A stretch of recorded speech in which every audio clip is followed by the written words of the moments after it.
Okay, so the title of my presentation is The Pedagogical Use of Silence in Films. Okay, so in a recent paper, Alexis Gibbs argued that the current use of film in education is limited to either its illustrative function in the service of other ideas or as the object of empirical and theoretical study. He claimed that this kind of use still follows a kind of tradition that suppresses the ordinary experience of the world and favors an a priori reasoned thought. Alexis' arguments bring some issues, particularly in relation to meaning. It seems that the kind of language present in the use of film in education relies mainly on illustration and explanation. In Alexis' words, then there's a quote, "To address the impetus behind wanting to control the relationship between image and meaning, the tendency to explain, as it differs to pre-existing models for understanding the world, explaining what we see can be a lot more tempting than accepting the visual as something that might challenge that explanation."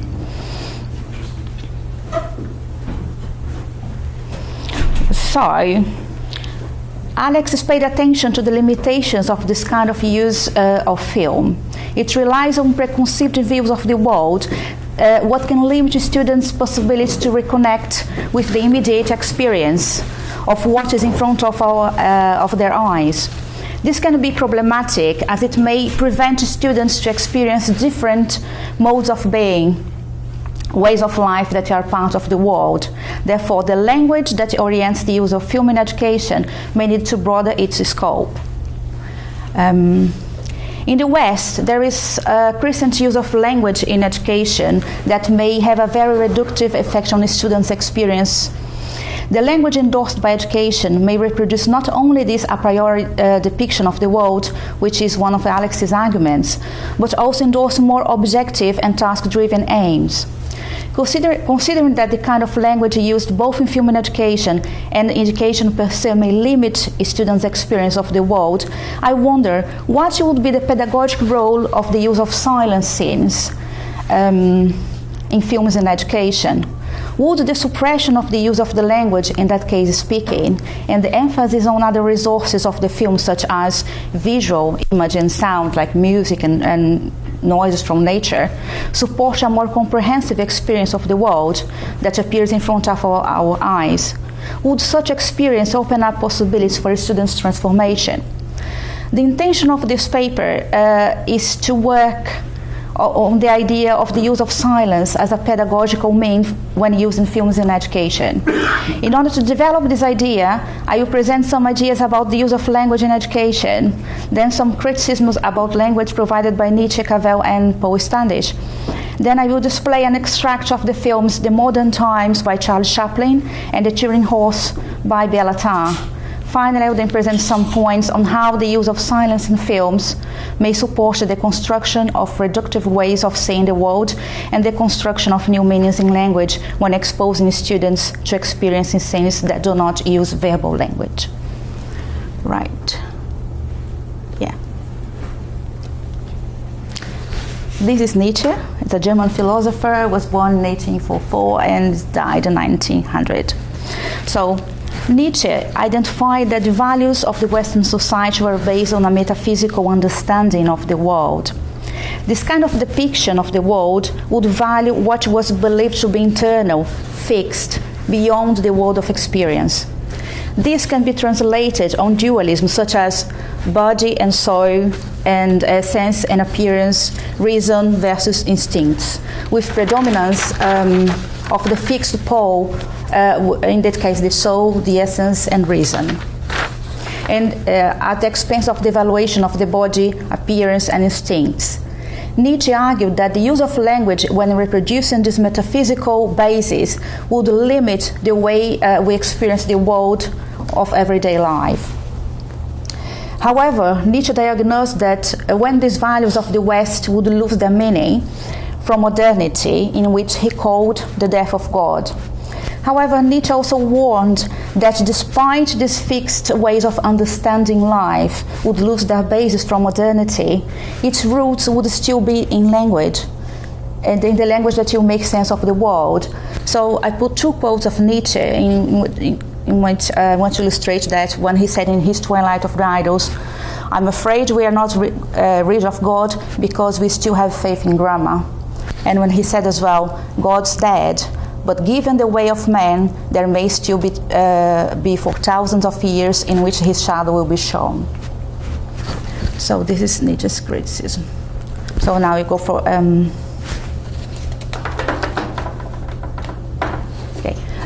Nietzsche's prognosis seems to still be present in our everyday life, particularly in the language endorsed by institutions, policies, workplaces, and the media, that seems to still have this metaphysical base. Paul Standish, in an article he published in 1997, he warned about the development of a language based on efficiency, effectiveness, brought by the need of education to respond to changes in social industrial change. A kind of language that holds the violence of imposed as fixed, such aims and goals, that explains the world in a certain way and may not allow us to, much space for questioning and the experience of the complexity of the world outside this standard box. This metaphysical trait can be seen in the language adopted by institutions, in policies, teacher training, as we discussed in other parts of the other presentations. Indeed, this kind of language doesn't account for the complexity and multiplicity that reality and the world entails. It may not consider the errors, risks, and the unknown present in the immanent world, turning important experience of everyday life unaccounted for. Moreover, this kind of language can make narrow views and ways of life to become fossilized, fixed truths, turning them into references, therefore preventing students to benefit from apprehending the world that falls outside these categories. And this can have an effect in the way students may project such views into the world that's revealed before them. Thus, I will argue here for the use of silence in film scenes as a strategy that could create a space for the students to move away from the language that may prevent them to have a more attuned engagement with the world of everyday life. So, one could ask if the contemplation of work of art could provide the same experience of the use of silence in films. Cavell seems to have a good response to that, in which I quote him: "Film dramatizes all in front of your eyes in a way painting does not. Film is put in front of your eyes and persists in saying something to you in front of your eyes. The capacity of film to await your response instead of tipping you off about how to respond." So, in this sense, I would like to explore the results of silence using 2 different films. I will borrow what Paul said 2 days before, his definition about message, narrative film, and experience film. So in order to illustrate this idea of message and narrative film, which directs the viewer to a preconceived narrative, I will play a clip of Charles Chaplin with his film Modern Times. And in order to illustrate the experience that Paul film that Paul's mentioned, in which the viewer undergoes an experience, I will work with the work of Bellatar. It's the film The Turing Horse. So, just a brief explanation about the first clip. It is Charlie Chaplin, Modern Times. So Modern Times, it's a 1936 silent comedy film written and directed by Charlie Chaplin, in which his iconic Little Tramp character struggles to survive in the modern industrialized world. The film is a comment on the desperate employment and financial conditions many people face during the Great Economic Depression, conditions created in Charlie Chaplin's views by the efficiency of modern industrialization. So I put the clip is for about 1.5 minutes. So then we move to the second film that provides a more experience of the world. The film I'll be working with, it is The Turing Horse by Bellatar. In fact, this what inspired Bellatar to do this film is an episode that happened with Nietzsche. So in 1889 in Turin, in Italy, Nietzsche steps out of the doorway of the house where he was staying. Not far from him, a man was having trouble with a stubborn horse. Despite of his urging, the horse refused to move, whereupon the man loses his patience, takes his whip to it. Nietzsche comes up to this throng and puts an end to the brutal scene, throwing his arms around the horse's neck, sobbing. Nietzsche has then a breakdown and remains silent and ill until his death in 1900. It's not known what happened to the horse.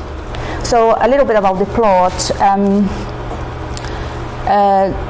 Bellatar was inspired in this story by this scene about Nietzsche. So he released this film in 2011, and it is meant to be his last film. The film has a few dialogues, a background music, and a constant gale blowing help to shape the narrative. The film depicts how the supposed owner of the horse needs to try to defend his daughter and the horse living in an unknown area, seemingly isolated from other people. The pair's daily routine is established as the film progresses, using white text and black screen as a transition for each day. The two encounter problems and try to leave the house, but ended up coming back for unknown reasons. And so the idea of silence here is an attempt of recapturing the everyday life which is in front of our eyes, and what it can say to us that sometimes we may not be able to grasp. This inability might be also due to the limits of the language we use, and in this case used in education, that somehow prevents us to experience the world as it appears. The everyday of repetition, of doing little things that we may take for granted, can still have many meanings to be grasped.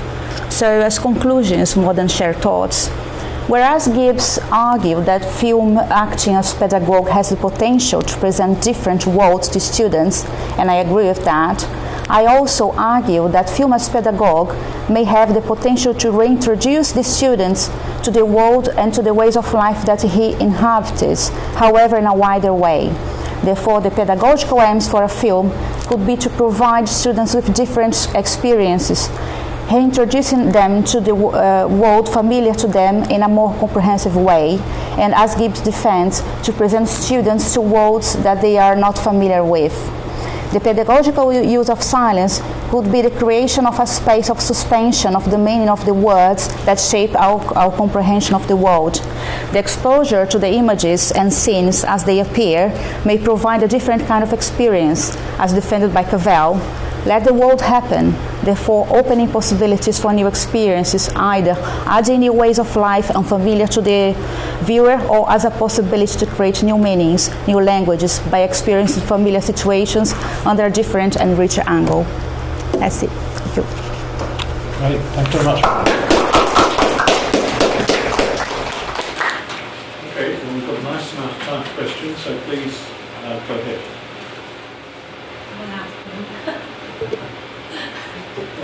We're going to stay in silence. Yes. Let's just be in silence. We're just using silence as a pedagogical tool. Do you think of, so when you talked about language as something which can be suppressing or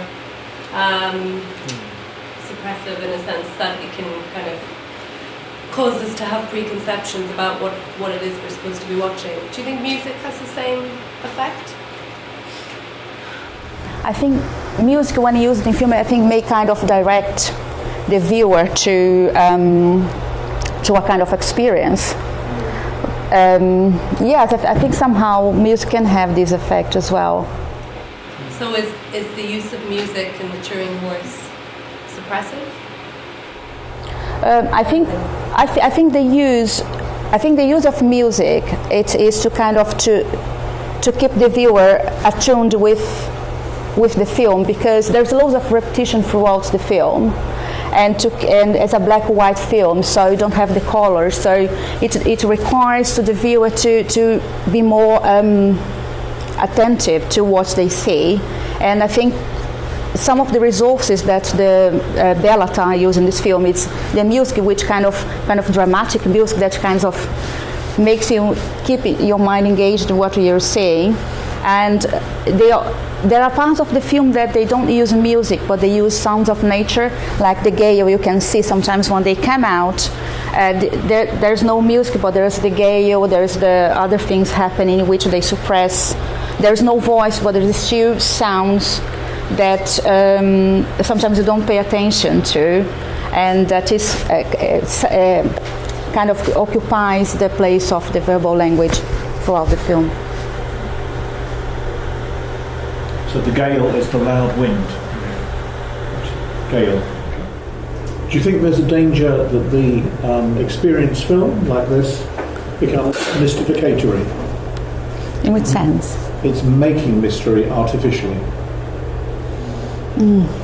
There isn't mystery in the Charlie Chaplin thing to the extent that we're being directed to see this way and that way and so on. It's criticism of industrial processes. The second film doesn't do that at all, but does it leave you suspended as though there must be some deep meaning there that we can't quite get to? How would you say that? I think this is a very common reaction to experience films like this, that it's too clever, if you like, or pretentious maybe. I think the director, I think the idea of the director is to kind of make the audience engage with something that they don't know what's going to happen, because if you see the scenes, if you watch there's no many dialogues, there's one big dialogue and that's it, and sometimes just a few words that's being said. However, because there is no clue what is going to happen next, and I think that will keep the audience to try to kind of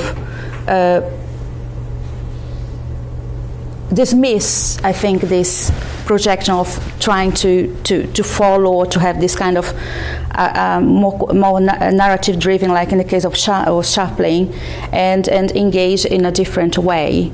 And the fact that they use resources in black and white, in which leave less visual in terms of not having colors like other films, I think it kind of,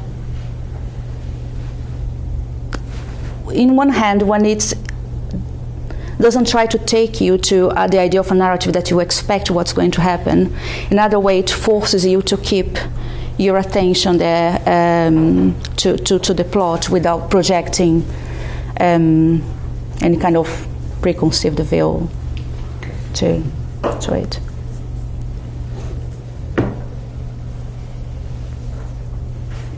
I was very struck by the one of the quotations from Nietzsche. Mm-hmm. I'm afraid that we are not going to get rid of God while we still have faith in grammar. Can you explain that a bit? Yeah, I think that it's a quite open to different interpretations. But the way I'm trying to read it, that grammar's fixed thing. So this idea that the language that he's criticizing, that is based on metaphysics, will depict the world projecting our view to something that's always external to us, that's all beyond us or inside us, fixed. So because this kind of language entered into the valuation since modernity, when he said that God's dead, we still have this language kept still being in the use you make of it. Say the last bit again. The use we make in the meanings. So I think that the idea of meaning for him is really important. So on the other hand, in one hand, we don't believe in that, but on the other hand, the language we use, that because it still has this basis still, it might prevent us to kind of move forward to the world. So this is why I had this idea. I thought of using silence as a way to suspend, because there is no language, verbal language being used to direct our mind. I thought that this could be used as a way to kind of, because there's nothing being said, when you're exposed to the scenes in front of you, then you can experience it as it comes, as it arrives. So with two different experiences, that is the Chaplin and the Bellatar, that's more tough, because it's very slow and there is no message clear given there, that you experience what's happening there. You can see things in ways that you normally don't have the experience to see, more or less what Jay was showing when he was showing the plants growing. We can't see that. We don't pay attention sometimes in changing of seasons, because it so get used, it's so in front of us. So when you suspend the language, there's no language orienting you what you think or what you see, then you just expose it to that experience, and then you may start seeing things that you normally don't do. And one thing that struck me is the first scene of the father and the daughter, the way he looks at her. And it might be that there was a dialogue going on there, that you would pay attention to what is said and what would lead us to the next scene. So because there's no dialogue, it might be that you could capture the intensity that comes the way he looked at her. So, and sometimes when you have language in film directing our thoughts or showing us what the director wanted you maybe to understand from that scene, you may not have this experience or not the possibility to engage with the images in a way you can perceive things that are there, but you may miss because you are thinking in what you are listening to, and it's like diffusing your attention. So then when exposed to that scene, you may have opportunity to see things in a more wider perspective that the language sometimes may suppress. In a pedagogical setting, like a school or university, it seems to me the silence is broken by the discussion. The silence ends when the film ends and people will talk about it. Is there a sense in which showing silence in film will give, or could give, students who are not used to offering interpretations the space to speak? I mean, something that's very wordy and is crammed full of meanings. You can talk about what they talked about, but if it's taking some of those scenes, it's almost like a vacuum that words are sort of asked to enter. So can you see it in that sense, the silence ending usefully? Yeah, indeed. And I think that this idea that I said in terms of suspension is that then you had the opportunity to get exposed to something. And then when you have this discussion, because it's something that will follow, this space of suspension, because you've been suspended for a while, that you may have the space to breathe in new experiences and breathe out through the new language that you can form as a result. It's very organic experience. Not good. Sorry, I missed the beginning of your presentation, but I think my question is really what you asked about the mystification. You said mystification. Yes, yeah. That would be a bad thing. Yeah, I think the kinds of films which you show, and probably Jay, the kind of film which you show, are slightly different from the films which we saw today in the morning, and just educating Rita and Gaslight, in a sense that your films are more sort of encourage us to undergo more immediate experience of the world, whereas both Gaslight and educating Rita, and probably Addison's presentation about showing the kind of abstract avant-garde art requires us to interpret more being engaged, and probably more they require more linguistic engagement, whereas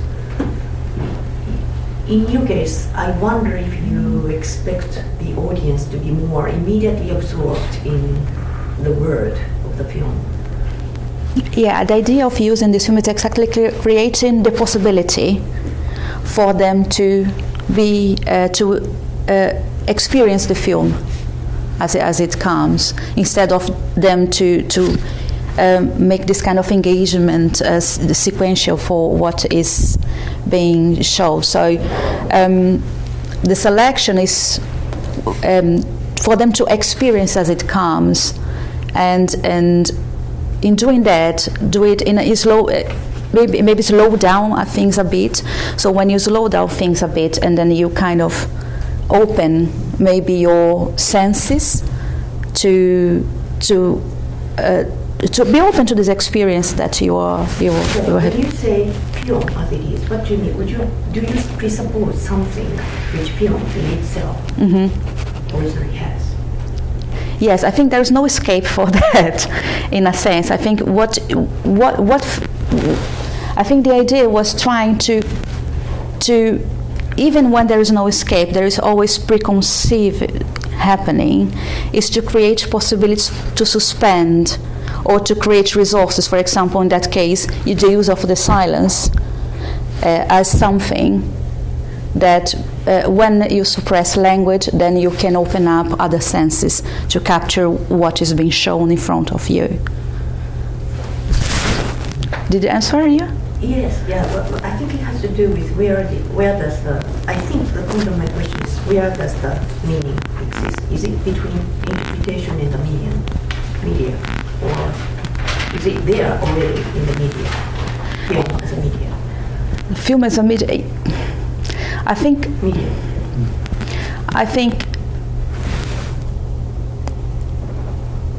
when we have language in the films, then you already are saying things that has a certain meaning. Even when they're up to interpretation, I think they are kind of directing your thoughts to a certain way, even when they are open to interpretation. So when there is no verbal language and this information is not passed on to you, the meaning you can make is when you are exposed to that experience. So when you are exposed to a scene, that you can capture that in a way that you may not be able to capture when there's language in. You may be able to make new meanings because you see that thing maybe in a different way, or you see without having something guiding your hearing or your mind to a specific aim. So that's exactly this space that can open up possibilities of you being immersed on that scene, on that experience, and create new meanings from the way you engage with the world. Because sometimes you can have seen a scene similar to, or have experienced something like that in your life. Like, for example, that scene in the Bellatar film is a very maybe common scene. Maybe a mother trying to dress the child. Maybe in that case it was the daughter and the father. Could be husband and wife trying to help each other, like dressing. So it's something that we experience in everyday life, and because we do that, we may not just take this for granted, just like automatically, or doing like because we do every day.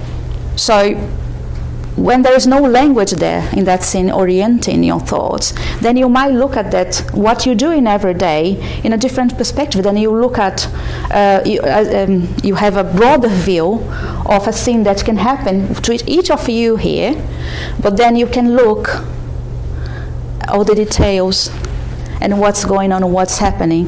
And because you are not experiencing, you are experiencing through the lens of someone else, you may see meanings that you don't see when you do that. And when if you experience that scene in your home doing that things. So yeah, I think I get your point. Yeah. I think if my understanding what you're trying to point to is correct, I think what Cabell writes in his piece about film is slightly different in the sense that because he's ordinary language philosopher, he always tried to combine his language philosophy with images. So I think it's very interesting to see the method of using film as a pedagogy? To use silence or to more make best use of the language? Yeah, I think you can have gains in using this different kind of use of film. Yeah, because there is someone already, like Cavell, just using film as language in direct to philosophy, and then I want to say, okay, even if there is silence, what pedagogical gain can you have with that? In particular, that kind of language that we are experiencing in the West, that's very, limiting of a student's experience, and sometimes because students, they have sometimes just do exams when they are finish secondary school, they are just prepared to pass the exams, so they would kind of prevent, they are going through different transitions in their lives, but because there's so much pressure on them to pass their exams, they may not have that opportunity to think or to experience the world in a way that is broader than the language that's formatting them at school to just pass and then go out to the exam. So when they are exposed to this kind of film, it's maybe a possibility for them outside what the school can offer, because they have to prepare the students anyway to do the exams, but a possibility for them to kind of provide this kind of experience that they may not have the opportunity to in other sets.